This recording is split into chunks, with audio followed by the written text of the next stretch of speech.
بسم اللہ الرحمن الرحیم۔ السلام علیکم۔ سابق وزیر اعظم عمران خان اور چیف جسٹس عمر عطا بندیال کے خلاف بغیر قاضی فائز عیسیٰ اور حکومت نے سہولت کاری کی اور ایک بڑی گیم ڈالنے کی کوشش کی۔ اب اس کی جڑ کاٹ کے رکھ دی گئی ہے۔ لاہور ہائی کورٹ کے ایک جج کے فیصلے نے کس طرح پوری گیم الٹ دی ہے، اس کی تفصیلات آپ کے سامنے رکھنی ہے۔ عمران خان کے خلاف القادر ٹرسٹ کیس میں بشرا بی بی کو گواہ کے طور پر بلایا گیا ہے۔ یہ کیا معاملہ ہے، اس پر بھی بات کریں گے۔ اور 9 مئی کو جس طرح کا سانحہ بپا ہوا اور کور کمانڈر ہاؤس لاہور پر جو حملہ ہوا، اس پر بی بی سی اردو نے 4 سوالات جنم دیے ہیں، اور 4 سوال جو سامنے لے کر آئے ہیں وہ آپ کے سامنے میں نے رکھنے ہیں تاکہ اندازہ ہو کہ اس پوری صورتحال کا فائدہ دراصل کون اٹھا رہا ہے۔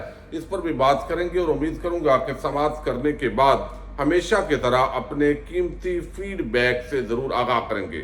جس طرح 9 مئی کے واقعات ہوئے، پھر تحریک انصاف کے خلاف کریک ڈاؤن ہوا، اور یہ ایک ایسا سلسلہ ہے جو ابھی ختم نہیں ہو رہا، بلکہ اس کا جو واضح مقصد ہے وہ عمران خان اور تحریک انصاف کو کچلنا ہے اور زرداری اور شریف مافیا کو دوبارہ پاکستان پر حکومت دینا ہے۔ جس انداز کے اندر یہ حکومت مسلسل ناکام ہوئی ہے اور اس کے آگے کوئی معاشی روڈ میپ نظر نہیں آ رہا، پاکستان کو چھوڑ کر لوگ اب بڑی تعداد میں بیرون ملک شفٹ ہو رہے ہیں۔ بی بی سی اردو نے بلکہ بی بی سی نے اوورال جو ہے یہ کچھ سوالات اٹھائے ہیں جو کور کمانڈر ہاؤس لاہور پر حملہ ہوا ہے۔ پہلا سوال یہ اٹھایا گیا ہے کہ ہجوم کو چیک پوائنٹس پر کنٹونمنٹ کے علاقے میں جانے سے کیوں نہیں روکا گیا۔ یہ پہلے دن کا سوال کیا جا رہا ہے عوام کی طرف سے بھی، لیکن ابھی تک جواب نہیں آ رہا۔ حالانکہ لوگوں کو اٹھایا بھی جا رہا ہے، تشدد بھی کیا جا رہا ہے، صحافیوں کو، ڈیجیٹل میڈیا سے وابستہ لوگوں کو بھی جس انداز کے اندر تشدد کیا جا رہا ہے، لیکن جواب نہیں دیا جا رہا۔ پھر کچھ ایسے وہاں پر مشکوک لوگ تھے جن کی تصاویر کو بنیاد بنا کر اس طرح کی بات کی گئی کہ شاید یہ کسی حکومت کی ایجنسی سے تعلق رکھتے ہیں۔ ان کی گرفتاری کے حوالے سے وہ کون تھے، کیا ان کا ایڈریس ہے، اس حوالے سے بھی کوئی معلومات نہیں دی گئی۔ پھر کہا گیا کہ کور کمانڈرز کے گھر کو کس نے حکم دیا تھا کہ ملٹی لیئر سیکیورٹی کو ہٹا دیا جائے، چونکہ وہاں پر ملٹی لیئر سیکیورٹی ہوتی ہے، جو وہاں پر فرائض سر انجام دے رہے ہوتے ہیں، وہ کس کے کہنے پر ہٹائی گئی؟ کیوں کسی کیو آر ایف یعنی کوئک ریسپانس فورس اور گیریجنس جو فورس ہے اس نے ایکشن نہیں لیا جب کور کمانڈرز کا گھر کئی گھنٹوں تک حملے کی زد میں تھا؟ اس سوال کا جواب بھی بی بی سی کہتے ہیں کہ آج تک نہیں آیا۔ اور چوتھا جو انتہائی عام سوال ہے وہ بھی اٹھایا گیا ہے کہ سب سے عام اور آخری سوال یہ ہے کہ عمران خان کو جو الیکشن چاہتے تھے، یعنی اس پورے واقعے کا فائدہ کس نے اٹھایا؟ کیا عمران خان جو الیکشن چاہتا تھا یا پی ڈی ایم جو الیکشن سے بھاگ رہی تھی؟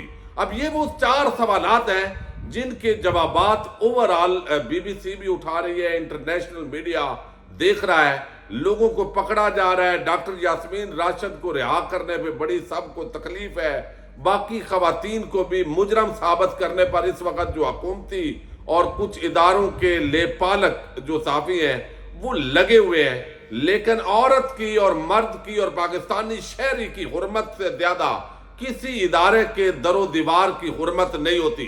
لیکن یہاں پر عورتوں، ماؤں، بہنوں کو جس انداز کے اندر کچلا جا رہا ہے اس پر کوئی آپ کو کسی قسم کی پریشانی نہیں ہے۔ اب دوسری طرف جو ہے وہ القادر ٹرسٹ کیس، جس کا الزام لگایا گیا کہ عمران خان نے اس میں بڑا پیسہ کھایا ہے، کوئی ٹرسٹ بنایا ہے، وہ یونیورسٹی بنائی ہے، اور یہ ایک توقع کی جا رہی تھی کہ بشرا بی بی کو بھی گرفتار کر لیا جائے گا، لیکن عدالت کے سامنے نیب نے یہ سٹیٹمنٹ دی کہ ہم بشرا بی بی کو بالکل گرفتار نہیں کرنا چاہتے، لیکن ہم جو ہے ان کو اب گواہ کے طور پر بلا رہے ہیں۔ تو کچھ لوگ یہ تاثر دے رہے ہیں کہ عمران خان کے خلاف کیس ہے اور بشرا بی بی گواہی دینے جا رہی ہے، اور یہ بھی کچھ فیک نیوز علیم خان کے چینل نے دی جس کے مطابق دونوں کے درمیان علیحدگی ہو گئی ہے، طلاق ہو گئی ہے۔ یہ ہر 2 مہینے بعد، 1.5 مہینے بعد کچھ لوگ جو ہے خاص ایجنڈے کے تحت اس طرح کی خبریں پھیلاتے ہیں۔ اب اس کیس کے اندر جو خبر ہے وہ خبر یہ ہے کہ نیب نوٹس میں کہا گیا کہ بشرا بی بی کو نوٹس بطور ملزمہ نہیں بطور گواہ جاری ہوا ہے۔ نوٹس میں کہا گیا ہے کہ 7 جون کو بشرا بی بی کا بطور گواہ بیان قلم بند ہوگا۔ طلبی بطور ملزم ہے یا گواہ ترمیمی ایکٹ کے تحت نیب نوٹس میں بتانے کا پابند ہے۔ بشرا بی بی کو جاری نوٹس میں بطور گواہ طلبی کا ذکر موجود ہے۔ نیب عدالت میں پہلے ہی کہہ چکا ہے کہ بشرا بی بی کی گرفتاری نہیں چاہتے۔ القادر ٹرسٹ کی دستاویزات بھی طلب کی گئی ہیں اور اس کے ساتھ القادر ٹرسٹ کی registration Punjab higher education commission سے منظوری کا ریکارڈ بھی طلب کیا گیا ہے، جبکہ القادر ٹرسٹ کو ملنے والے عطیات کی تفصیل بھی طلب کی گئی ہے۔ تو بشرا بی بی کو اس القادر ٹرسٹ کیس کے اندر گواہ کے طور پر جو ہے وہ بلایا گیا ہے۔ لیکن اب آپ دیکھ رہے ہیں کہ جب سے بہت سارے ایسے سوالات ہیں جن کے جوابات ابھی تک حکومت نے نہیں دیے۔ ابھی ایسے شخصیات جو ویڈیوز کے اندر مشکوک نظر آ رہی ہیں، ان کا ایڈریس کیا ہے، کس کے ہمسائے ہیں، کہاں رہتے ہیں، وہ بھی ڈیٹیل نہیں دی گئی۔ لیکن اس کے ساتھ ہی جو ہے اس پورے معاملے کا فائدہ بھی حکومت نے اٹھایا۔ لیکن اس وقت جو بڑی ڈیولپمنٹ ہے وہ یہ ہوئی ہے گزشتہ روز کہ جسٹس شاہد جمیل نے لاہور ہائی کورٹ کے اندر ایک ایسا فیصلہ دیا ہے جس نے قاضی فائز عیسیٰ اور حکومت کی بغیر جو سہولت کاری ہے اس کو اڑا کر رکھ دیا ہے، اور چیف جسٹس عمر عطا بندیال اور باقیوں کے خلاف جو ایک پورا پلان ہے اس کو بھی بڑی ناکامی کا سامنا کرنا پڑا ہے۔ اب اس کے اندر جو ایک سب سے عام فیصلہ ہوا اس کے اندر بتایا گیا یہ جو آڈیو لیک کے نام پر ایک بلیک میلنگ کا سلسلہ جاری ہے، اس پر جو ہے وہ 2-3 چیزیں بڑی عام ہوئی ہیں۔ ایک تو یہ بتایا گیا ہے کہ یہ آڈیو لیک کون کرتا ہے اس بندے کا سامنے آنا ضروری ہے، یعنی جو اعتداد احسن کا موقف تھا وہی انہوں نے یہاں پر دیا ہے کہ جس انداز میں یہ قاضی فائز عیسیٰ کو دیکھنا چاہیے تھا کہ وہ کس ایجنڈے پر چل رہے ہیں۔ لیکن بہرحال لاہور ہائی کورٹ نے آڈیو ویڈیو لیکس کے معاملے پر سخت فیصلہ سناتے ہوئے ریاست کو اس معاملے میں ذمہ دار ٹھہرایا ہے۔ یہ بڑا عام معاملہ ہے جس کے اندر حکومتی ایجنسیز پر بڑے سوالات ہیں۔ لاہور ہائی کورٹ کے جج جسٹس شاہد جمیل نے آڈیو ویڈیو لیکس کے معاملے پر جو حکم دیا اس کے مطابق جس شخص کی آڈیو یا ویڈیو لیک ہوئی وہ ملزم نہیں بلکہ ایک متاثرہ شخص ہے۔ لیکن آپ دیکھ لیں کہیں پہ عمران خان کو ملزم بنا دیا، کہیں پہ چیف جسٹس بندیال کو، کہیں پہ جسٹس مظاہر علی اکبر نقوی کو۔ اب یہاں پہ لکھا گیا فیصلے میں کہ الیکٹرانک مٹیریل کو بطور ثبوت عدالت میں پیش کیا جا سکتا ہے، مگر اس کے لیے عدالت کو آڈیو ویڈیو ریکارڈ کرنے والے شخص سے متعلق اپنی تسلی کرنا ہوگی۔ کوئی بھی ایسی آڈیو یا ویڈیو جس کا سورس اونرشپ موجود نہ ہو کسی بھی طرح عدالت میں بطور ثبوت پیش نہیں کیا جا سکتا۔ یہ ایک عام معاملہ ہے کہ کون سی ایجنسی کے کون سے لوگ یہ آڈیوز ریکارڈ کرتے ہیں، بعد میں ججز کو، سیاستدانوں کو، عام لوگوں کو بلیک میل کرتے ہیں، بجائے اس کے کہ وہ بندہ سامنے نہ آئے اور آگے سزا سنا دی جائے۔ وہ فیک ہے، وہ کس طریقے سے مینج کی جا رہی ہے، یہ ساری چیزیں جو ہے وہ دیکھنی ہے۔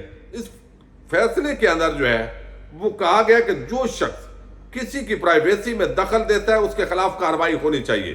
اگر ریاست ایسے لوگوں کے خلاف کارروائی کرنے میں ناکام ہو گئی ہے تو ایسا سمجھا جائے گا کہ ریاست ایسے معاملات میں خود ملوث ہے۔ بڑا انتہائی عام اس وقت آپ ججز پر لوگوں کو تنقید بھی ہے اور بڑی چیزیں ہیں، لیکن اس کے اندر میں سمجھتا ہوں واضح طور پہ اشارہ دیا گیا ہے کہ پاکستان کی جو ایجنسیز یہ ریکارڈنگز کرتی ہیں، جو بندہ نہ پکڑا جائے، جس کی معلومات نہ ہو اور اس کو پکڑ کے آپ سب کی پگڑیاں اچھالیں اور ان کے گھروں کے بیڈ روم تک آپ گھس جائیں اور وہ بندہ سامنے نہ آئے جس نے وہ کیا ہے، تو اس کو شہادت کے طور پر تو استعمال نہیں کیا جا سکتا۔ لیکن ساتھ ہی بتایا گیا کہ اس کا مطلب ہے کہ ریاست خود یہ جرم کر رہی ہے، وہ خود اس کے اندر جو ہے وہ ملوث ہے۔ جسٹس شاہد جمیل نے مزید لکھا کسی بھی آڈیو یا ویڈیو کو اس کے سورس یا ملکیت کی عدم موجودگی میں کسی بھی طرح کی تشریح کے ذریعے ملزم کے خلاف کارروائی کے لیے ثبوت کے طور پر نہیں لیا جا سکتا۔ آڈیو اور ویڈیوز کو ریکارڈ اور اپلوڈ کر کے رازداری کے بنیادی حق کے خلاف ورزی ایک کثیر الجہتی معاملہ ہے۔ کسی بھی ایجنسی، وفاقی یا صوبائی کو آڈیو یا ویڈیوز کی ریکارڈنگ کے لیے رازداری میں دخل اندازی کرنے اور اس کی خلاف ورزی کرنے کی اجازت نہیں ہے۔ تو یہ سارا جو معاملہ ہے یہ کھول کر انہوں نے رکھا ہے، اور آج کل آپ کو علم ہے آڈیو ویڈیو کا سیزن ہے، اور اتنی ڈٹائی کے ساتھ، بے شرمی کے ساتھ جو ہے وہ کچھ لوگ روزانہ کوئی نہ کوئی آڈیو چھوڑ دیتے ہیں، اس پہ پوری حکومت، میڈیا وہ شور باویلا کرتا ہے، وہ کس نے ریکارڈ کی، کہاں ریکارڈ ہوئی، کون ہے وہ نامعلوم کردار۔